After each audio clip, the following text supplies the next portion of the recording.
예, 안녕하십니까. 지금 이제 또 사이드 밴딩을 해서 하기 위해 제가 또 준비를 했습니다. 지금 보시면 아시겠지만, 이거 보이나? 여기서 여기서 지금 잘 건조가 되고 있죠. 저놈들은. 예, 그래서 이제 사이드 하기 위해서 잠깐 설명을 좀 드리려고 합니다. 사이드판 여기 있습니다. 로주드입니다. 로주드가 있고, 어우, 엄청 길어 보인다. 이건 700 정도 될 거야, 아마 나오는 건데. 로즈도 있습니다. 보통 LMA에서 파는 거는 요게 제가 알기로는 700이고 두께 보니까는 저기 3.5mm 정도 되더라고요. 저희가 이제 최종적으로 원하는 사이드 판의 두께는 2.5mm입니다. 그래서 3.5에서 2.5mm, 1mm 줄어들죠. 1mm 와 엄청 작은 치수죠. 하지만 목공에서는 특히나 이제 기타에서는 그 치수가 되게 나름 두꺼운 치수입니다. 왜냐면 요거 아까 전에 제가 작업을 했었는데 요거 하나 두께가 0.1mm가 채 안 돼요. 0.1mm가 채 안 되는데 이거는 보시다시피 여기 대패보다도 넓죠. 그렇기 때문에 이거를 갖다가 한 1mm를 줄이려면 와 이거는 막 엄청난 일입니다. 엄청난 일이에요. 그리고 이거 같은 경우에는 제가 기존에 했던 이런 나무랑은 달라요. 전판하고 완전 다른 나무예요. 그러니까 추구판 같은 경우에는 강도가 상당히 있는 나무입니다. 그렇기 때문에 대패도 솔직히 잘 안 먹고요.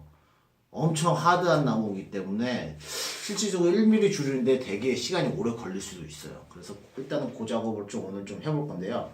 그래서 먼저 메터리얼에 대한 좀 얘기를 좀 할게요. 예, 이게 이제 그 로즈드 사이드판입니다. 보시면 요게 중간에 이제 홈이 하나 파져 있죠. 예, 요게 이제 옹이일 수도 있고 혹은 이제 벌레가 이제 먹은 걸 수도 있고 요렇습니다. 되게 민감한 얘기인데 보통 이제 그 저희가 이제 좋은 나무 나쁜 나무로 구별하는 방법이 여러 가지 있죠. 근데 단순하게 지금 보시면은 만약에 여러분 기타에 요런 옹이 같은, 요런 벌레 같은 나무들이 좀 있거나, 혹은 요거 한번 보시겠어요? 요 무늬가 가다가 중간에서 좀 끊기죠? 요쪽에 무늬가 가다 중간에서 끊기죠? 요런 나무가 있다. 라는 것은 그렇게 원자재가 비싼 나무는 아니에요. 근데 이게 비싸지 않다고 해가지고, 뭐, 소리의 영향이 엄청나게 크게 나. 그것도 솔직히 장담 드릴 수는 없는 게 사실이에요. 그러니까 보통 제작자가 기타 요런 그 원자재를 갖다 구입했을 때 비싼 것 같은 경우에는 예를 들면 이런 옹이들이 없고 일단 미케니컬적으로 보면 일단은 이런 옹이들이 없고 무늬가 좀 화려하고 그리고 이런 것들 중간에 가다가 이제 무늬가 끊기거나 새로운 무늬가 시작되는 이런 것들이 좀 없어요. 예, 그리고 뭐 예를 들면 전판 같은 경우에도 보면 전판은 더 이제 스프러스 같은 경우에 보면 이제 저기가 있죠. 그 나무 요거 나 까먹었다. 나무테 맞죠? 나무테 요게 있는데 그게 조금 달라요. 그러니까 예를 들면 우리가 뭐 1등급으로 치는 게 뭐 저머스 스프러스 그다음에 뭐 그 다음에 이제 좀 단단한 게 이제 스티크 뭐 스프러스고 이제 앵겔만 뭐 이렇게 앵겔만 맞나요? 이렇게 쭉쭉쭉 가고 있는데 물론 이제 그런 것들이 있어요. 뭐 그 나이테네요. 나이테의 간격으로 인해서 기타를 안에 보광목을 어떻게 사오는지 그런 방법도 있어요. 근데 일반적으로 기타 제작가들이 봤을 때 전판이 비싸다 하는 거는 일단 나이테의 간격이 일정해요. 이게 넓거나 좁거나 해도 일정한 나이테를 갖고 있는 것들이 보통 이제 좀 상급의 나무라고 판단을 하고요. 반대로 생각하시면 쉽게 생각하시면 그거예요. 나이테가 많다, 촘촘하게 박혀 있다. 그러면 이 나무는 밀도가 되게 높은 나무예요. 그러니까 동일한 체적에서도 이제 무게가 높다는 거죠. 그만큼 동일한 체적에서도 좀 하드하다는 거죠. 그러면 이 나무의 장점은 뭐냐면 얇게 만들 수 있어요. 얇게 만들면 만들수록 진동을 상당히 안 죽이고, 그러니까 여기서 백을 딱 올렸다 보면 탁 하는데 어쨌든 고체는 가다가 이제 이게 죽습니다. 이렇게 죽는데 그 낮은 그 나이트가 촘촘한 것들을 이제 얇게 만들면 요게 이제 덜 죽는다는 거죠. 그 대신 이제 소리가 너무 방방방방방방 떠가지고 이제 그거를 잡아주기 위해서 안에 이제 보광목들을 조금 더 많이 여러 위치에 세워야 되는 거죠. 아, 이게 전판 내용 그런데 하여튼 그렇습니다. 다시 사이드로 넘어와서, 예, 사이드는 지금 이렇게 만드는데요. 사이드는 일단은 제가 2.5mm를 만든 다음에 얘를 상태를 한번 봐야 돼요. 왜냐면 2.5mm를 만든 다음에 얘 상태를 봐서 얘가 어느 정도 소프트해졌다 그러면은 저는 요런 칙칙이나 수돗물을 조금 뿌려서 한 5분 정도 이제 세워놓고 쟁겨놓을 거고요. 만약에 얘가 좀 하드하다 싶으면은 지금 제가 요 알루미늄으로 만든, 그죠, 냄비처럼 생겼죠? 이 전골 냄비처럼 생겼죠? 이거가 있는데 여기다가 뜨거운 물을 넣고 좀 쟁겨 놓을 거예요. 어떠신 분들은 일반적으로 보시면은 좀 의아해 하시죠? 왜냐면 얘들은 건조를 하기 위해서 되게 비싼 나무를 사고 그랬는데 다시 밴딩을 위해서 물을 먹히는 거는 조금 이상하지 않냐? 라고 생각할 수도 있는데 이게 달라요. 나무가 애초에 갖고 있는 물은 요 세포막에 있는 세포액입니다. 근데 세포액은 일반 이런 우리가 사용하는 물하고는 달라요. 상당히 점액질이고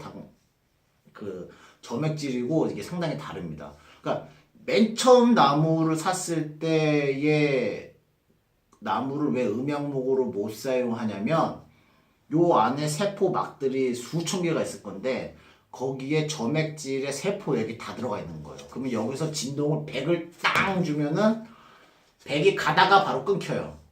왜냐면 이거는 액체니까. 액체는 쉽게 말하면은 완충을 줄 수가 있는 거죠. 완충이라는 말이 되게 좋은 말로 들릴 수도 있는데 진동에서는 그만큼 그 진동의 진동의 파장을 쉽게 죽여버릴 수 있는 거예요. 완충이니까. 그럼 여기는 떨리는데 한 중간쯤 가가지고 여기서부터 이제 안 떨리는 거죠. 그렇기 때문에 저희가 이제 그 건조기관을 통해서 혹은 건조기를 통해서 이 안에 있는 세포액을 좀 많이 없앱니다. 없애고 나머지 찌꺼기들이 아마 그 세포 벽에 조금 붙을 거예요. 그래서 그 세포 벽이 맨 처음보다는 조금 두꺼워지는 걸로 제가 알고 있습니다. 근데 액체는 어떡하냐? 이런 물 같은 경우에는 저희가 여기다가 뜨거운 물을 넣어가지고 해도 크게 지장은 없어요. 동영상 보시면 아시겠지만 어떤 외국 회사 같은 경우에는 이런 판에다가 넣고 얘를 삶아요. 그러니까 이게 불 끓는 이게 안에다가 이 열을 해서 저 위에 올려놓고 얘를 삶아버려요. 아예. 삶아버린 다음에 그거를 이제 그 직으로 열이 가 있는 직으로 한 번에 쭉 누릅니다. 그러면 이제 제조 입장에서는 보통 이제 그 사이클 타임, 테크 타임이라고 그러는데 이제 한 제품이 시작부터 완료가 될 때까지의 그런 시간을 상당히 줄일 수가 있는 거죠. 그러면 줄여버리면 그만큼 가격이 비싸지 않게 되고 개발자 입장에서는 기타 제작가 입장에서는 그만큼 이윤이 많이 남을 수 있는 포인트가 되는 거죠. 예, 그건 그렇고 그래서 이렇게 작성을 합니다. 그래가지고 저는 이게 물을 뿌리는 거는 그렇게 나쁘진 않다고 생각해요. 물을 뿌려야지만 가능한 거고요. 지금 보시면은 한국 제작분들은 동영상을 보시면 여기서 짠짜라짠 하고 이제 다시 이제 그 휘어져 있는 거에 바로 이제 들어가는 거죠. 그거를 이제 안 보여주시고, 그리고 외국 같은 경우에는 보면 뭐 회사 한번 보세요. 마틴, 테일즈, 또 구달, 그리고 아마추어 제작가들 이렇게 쭉 보시면 얘를 지그를 사용하는 거는 동영상을 보여주세요. 그 LMI 나무로 된 지그에다가 넣고 그 다음에 이제 은박지나 혹은 이제 철판을 놔두고, 왜냐면 얘가 타면 안 되니까 놔두고 그 위에다가 소위 말하는 이제 전기장판 똑같습니다. 이제 LMI하고 저 스투메에서 파는 건데 그 안에다가 이제 열선이 이렇게 들어가 있고 여기 전기 꼬다리가 콘센트가 있어서 콘센트 꽂고 그걸 넣으면 그 열판이 가열이 되고 그 가열된 열판을 철판이 받고 그 철판의 열이 이제 나무로 들어가는 거죠. 그런 다음에 이제 이렇게 위에 이제 프레스로 쭉 눌러서 요거에다가 이제 사이드 형태를 만드는 겁니다. 예, 그런 식으로 하는데 걔네들도 지그를 사용하는 거는 보여주는데 그 앞 단계는 동영상에 없죠. 전처리 과정. 물에다가 불려버리는 과정들이 없죠. 예. 그러니까 이 물에다가 불린다는 건 일반 소비자들의 솔직히 말하면 약간 이해할 수 없는 부분이기 때문에 지금 그 동영상 같은 데도 뭐 빠지는 것 같습니다. 근데 물을 뿌리지 않고 얘가 아무리 얇아진다 해도 프레스로 그걸 누르면은 아마 바로 크랙이 갈 거예요. 분명히 전처리는 다 합니다. 예, 물로 다 하는 게 맞고요. 그리고 물 같은 걸로 해봤자 어차피 원상복귀 하는데 시간이 그렇게 오래 걸리지 않습니다. 왜냐면 어떻게 보면은 여러분들 나무를 건조하는 방법이 단순하다고 생각하실 수 있으세요. 그냥 놔두거나 건조를 시키거나 우리 뭐 무말랭이 만드시 무 잘라가지고 해서 건조시키거나 혹은 우리 요즘 많이 쓰죠. 딱 말았네. 그 무말랭이나 그런 거 만드는 기계 같은 거 안에다가 이제 열풍기처럼 열 훅 나가서 뜨끈뜨끈해져가지고 이제 말리는 거 그런 것들이 이제 방법일 수 있겠는데 나무를 건조하는 나무 건조기는 달라요. 그러니까 예를 들면 오븐과 전자레인지라고 보시면 돼요. 오븐 같은 경우에는 음식을 넣으면은 그 열로 해가지고 표면부터 데워지고 이제 익는 거죠. 그러다 보면 이제 예를 들어 봅시다. 통닭을 넣으면은 통닭 겉이 바사삭해져요. 예, 밖은 이제 바사삭해지고 안은 이제 말랑말랑해지는 그런 게 되고요. 그럼 전자레인지는 고주파를 쏴요. 고주파를 그 주변에서 이게 돌아가지 않습니까? 그럼 고주파를 일정 방향으로 쏘고 돌면은 전체가 고주파를 받아요. 그럼 고주파를 받으면 어떻게 되냐면 이 통닭 안에 있는 액체들이 진동을 해요. 다라라 진동을 하고 그 진동으로 인해서 지들끼리 이렇게 마찰을 합니다. 그래서 마찰을 해서 마찰 열로 인해서 지들끼리 소멸이 되는 거예요. 그래가지고 전자레인지에다가 통닭을 돌리면은 겉은 바삭, 안은 소프트한 그게 아니고 그냥 소프트해져요. 그럼 많이 돌리시면 아마 퍽퍽해지는 겉에는 뭐 탔는지 안 탔는지도 모를 정도로 그런 현상이 나오는 거죠. 근데 건조기는 전자레인지입니다. 그래서 저도 요런 작은 나무 같은 경우에는 만약에 사용한다고 그러면은 전자레인지 아마 돌릴 거예요. 전자레인지에 한 뭐 길어봤자 1분 이내로 돌리면 아마 될 겁니다. 그러면 아마 요게 이제 안에 있는 그 세포막 안에 있는 세포막 안에 있는 세포 액끼리 이제 진동을 일으켜가지고 마찰을 해서 지들끼리 이제 사라져 버리는 그런 거죠. 예, 그래가지고 요 사이드판은 제가 사이드판에 대한 건조나 그런 거는 한번 이론적으로 말씀드렸고요.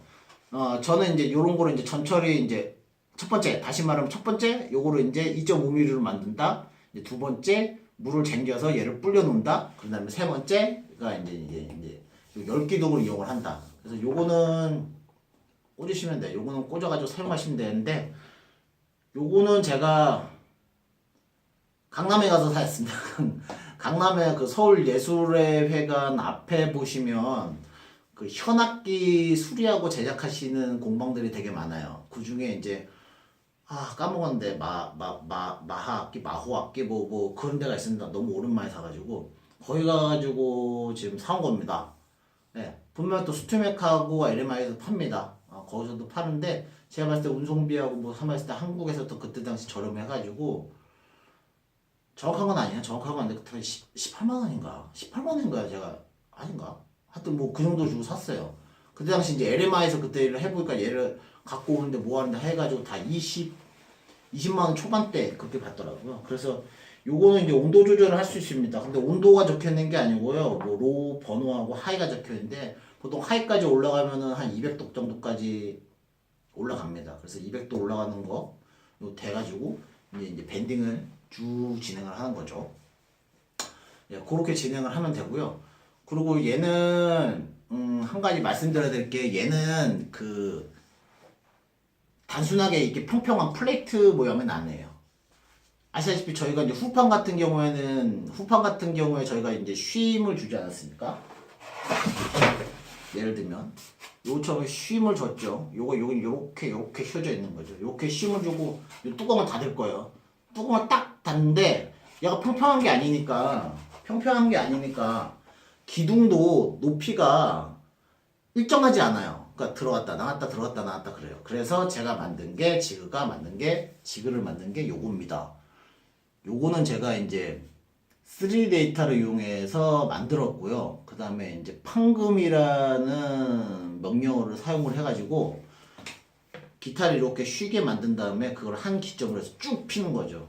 그러면은 저희가 보통 이제 말하는 요런 사이드판이 나옵니다. 그래서 먼저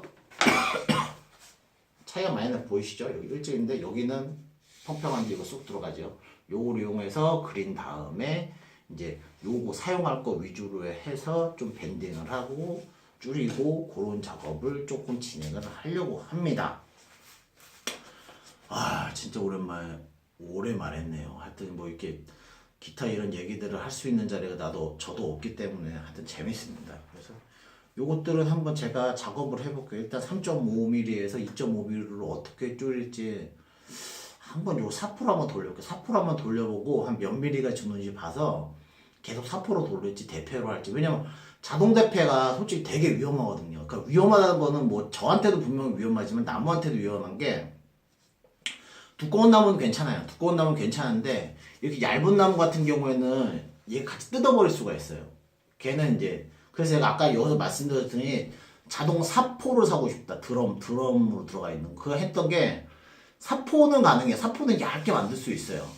근데 저 대패 같은 경우는 속도가 얘가 이제 이게 손톱으로 이제 긁어내는 거잖아요. 이제 저기가 이런 대패 날이 이렇게 긁어내는 거잖아요. 그러니까 이렇게 얇은 나무 같은 경우 같이 뜯어서 그냥 빡 뽀개질 수가 있거든요. 그래가지고 자동 대패를 사용하는 거는 저도 조금 불안해가지고 일단은 한번 여러 가지 방법을 트라이 해보고 그 중에 안전한 방법을 좀 택하도록 하겠습니다. 고민 좀 해볼게요, 제가.